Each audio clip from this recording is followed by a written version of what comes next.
تابع معي. اخواني هذه قصة حقيقية. هذا شبل أسد صغير رباه اثنان فأحسن إليه، يلعبون معه، يأكلونه، يشربونه، ويقضون معه وقتا ممتعا في صغره. أخذاه إلى المدينة وأخذوا يربونه ويتعايش معهم. لاحظوا الشابين في صغرهما وهو صغير أيضا، ولكن يعني لا بد أن ينقلاه إلى أفريقيا مرة أخرى، لأنه لا بد أن يتكاثر ويتزوج ويكون أسرة. فلما أرادوا نقله ما رضي، لا يريد. وصلوا إلى أفريقيا ووضعوه هناك أمام مكانه الجديد ووطنه الجديد، يدور حولهما متردد، يذهب ولا ما يذهب، يذهب ولا ما يذهب، يقف ينظر قليلا ثم يرجع إليهما، ثم في النهاية قرر أن يذهب. وفعلا ذهب وعاش حياته الطبيعية، كون أسرة، هذه لبوة، تزوجها وأنجب أشبال صغار. ولاحظوا أن الأسد كبر وتغير،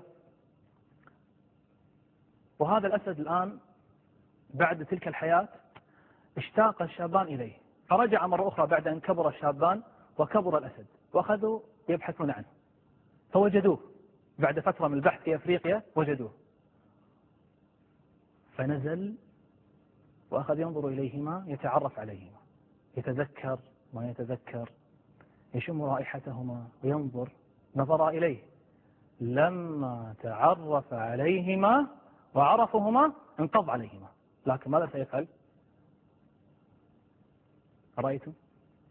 يضمهما بحب، مشتاق، فرح بلقاء، يضم بإيده وبين ما يصبر، فينقض عليه ويقبله ويحاول أن يحك رأسه برأسه، ثم يذهب إلى الآخر، يبقى قليلا عنده ثم لا يصبر حتى ينتقل إلى الآخر، فيذهب إلى الأول فيضم، ثم ما يستحمل ينقض عليه ويقبله. الله، ما هذا القلب!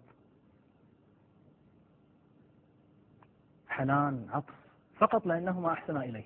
لما عرفهما انظر ماذا يصنع. هو صادق في حب. الآن أحضر إليهما زوجته ليعرفهما بزوجته اللبوة.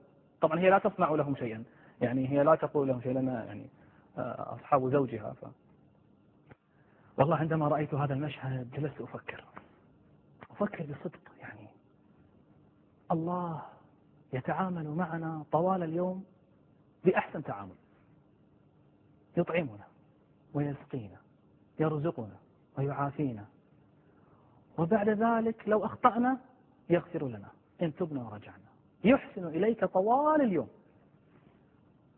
وتقف بين يديه 10 دقائق فلا تحسن التعامل معه. يحسن إليك طوال اليوم 10 دقائق فقط. الله تعالى ترون ماذا يقول لنا؟ يقول في سورة الرحمن: هل جزاء الإحسان إلا الإحسان؟ الأسود، الحيوانات المفترسة التي لا ترحم فارستها، أحسنت إلى من أحسن إليها. ألا ترحم نفسك أنت وتحسن الوقوف بين يدي ربك؟ نسأل الله أن يحسن وقوفنا بين يديه.